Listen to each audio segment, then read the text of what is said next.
The modern society is seeing record levels of pollution, yet technology is also developing quickly. As our globe continues to become more populated, people's unceasing desire to grow and expand presents several special challenges to architects. They must address issues with limitations, rules, sustainability, and many other difficulties, while yet offering an appealing design that people would like. Fortunately, thanks to technological advancements, modern architects have a wealth of new tools at their disposal when it comes coming up with fresh ideas to meet the problems of our contemporary environment. Although many of these projects are highly ambitious and unusual, several contain brilliant ideas. Let me show you some really amazing and crazy ideas that you won't believe if you've heard about them a few decades ago.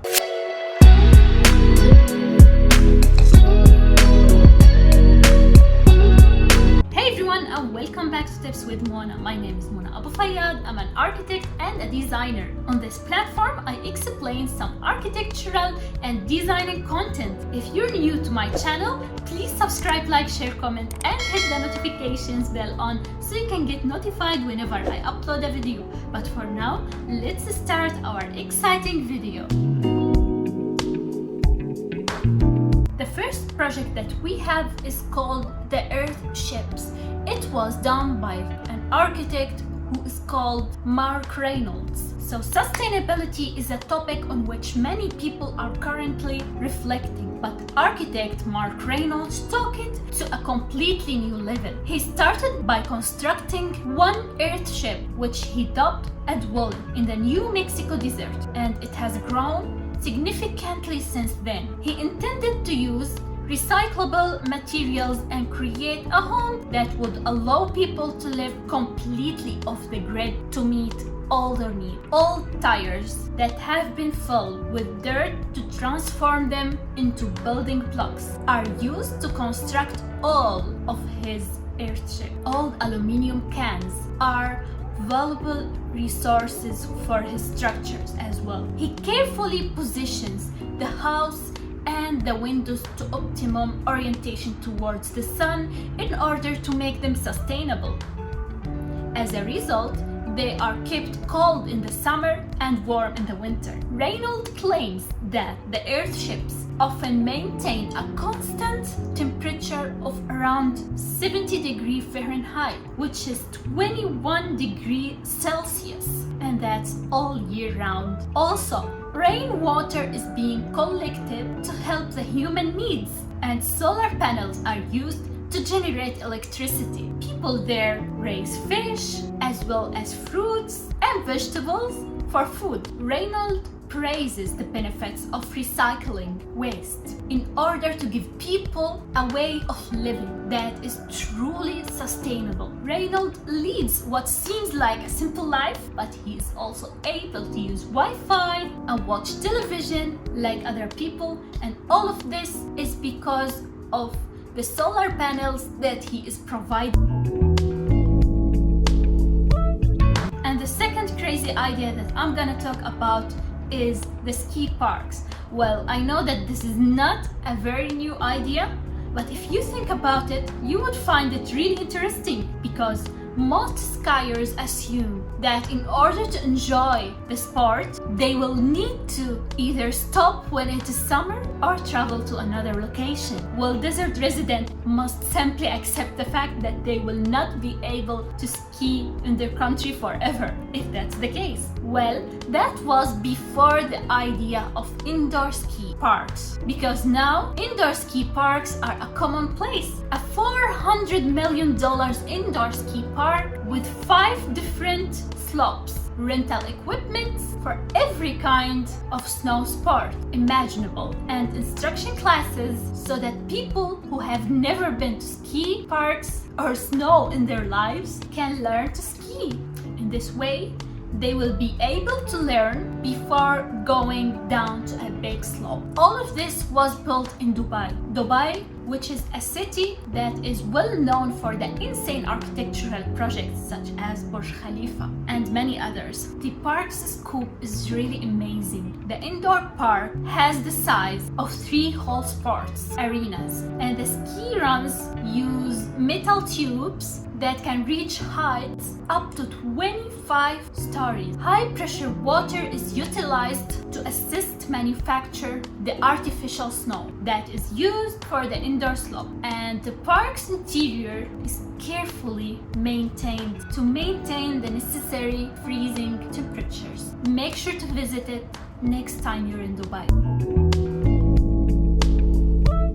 Next, I'm gonna be talking about living spaces made from sand dunes. For those of you who haven't heard about this project, the Green Wall of the Sahara, an ambitious proposal involving collaboration between 23 different countries to build a figurative wall of greenery at the edge of the Sahara. While resources are limited in such atmosphere because it's really harsh and survival is really challenging. However, the green wall is just intended to be a preventative measure, not a solution. So it's not a solution to the region's general climate issues. Magnus Larsson, he's an architect who has a very ambitious plan that would both enhance the green wall and offer the local population with much needed habitats and ecosystem. A bacterium that can be utilized to safely turn the soil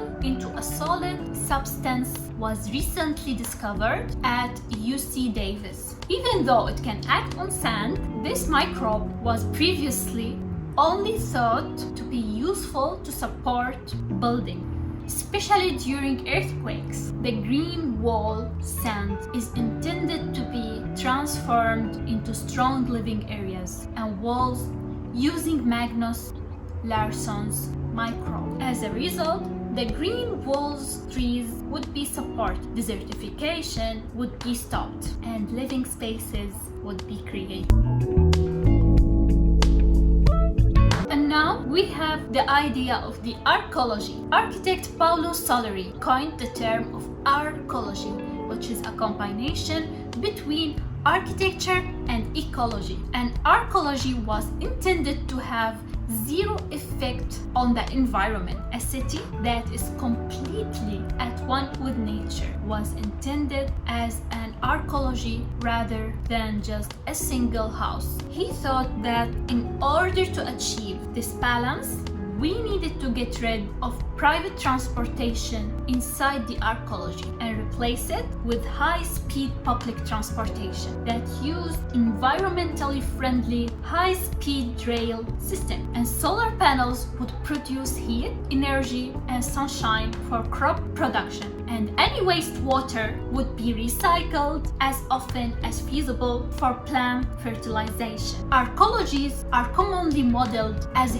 huge constructions, frequently pyramidal in design or just tall towers with glass domes on the top, and that's in science fiction films and video games and movies, just like the same city. However, the present attempts are sadly not quite as impressive looking, despite the fact that development on the project in Arizona was put on hold in the late 1990s. Soleri himself continued to work until his death in 2013 with the assistance of numerous volunteers and other employees. He did this in order to test his theories and determine if they would hold up in real-world situation. Arcosanti, the name of his city, is not particularly attractive.